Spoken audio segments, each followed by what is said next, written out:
Now, we'll talk about conditional statements. These are the tools that let your program make decisions. Think of them as the brain of your program, helping it choose what to do in different situations. So, let's first talk about if statements. The if statements are the simplest form of decision-making. If statement checks if a condition is true, and if it is, executes some code. Think of it as asking a yes/no question like if something is true, do this.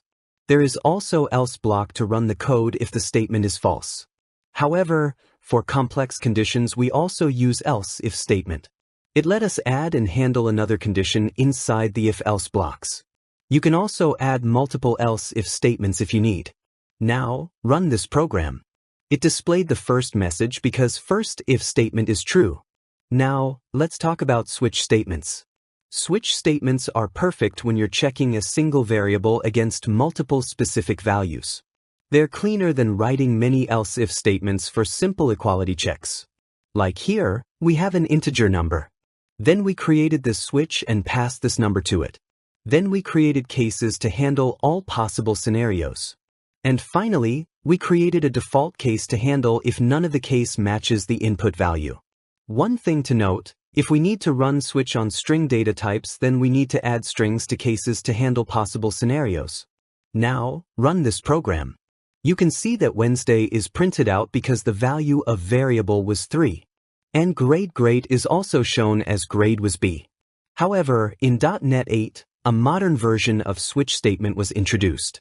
Here in this version, we declared the day number as before. But later we declared a string variable. After that, we used day number variable and then used switch statement. Inside it, we created cases for all possible scenarios, but here we used arrow method and also did not use case keyword as before. Here, as we are returning string data, that's why we created string type variable. Now, we can use this variable to display the returned value. Now run this program. Wednesday is printed. Now, if we change the integer value and run the program again, Thursday is printed. Both switch methods are good. You can use either of these.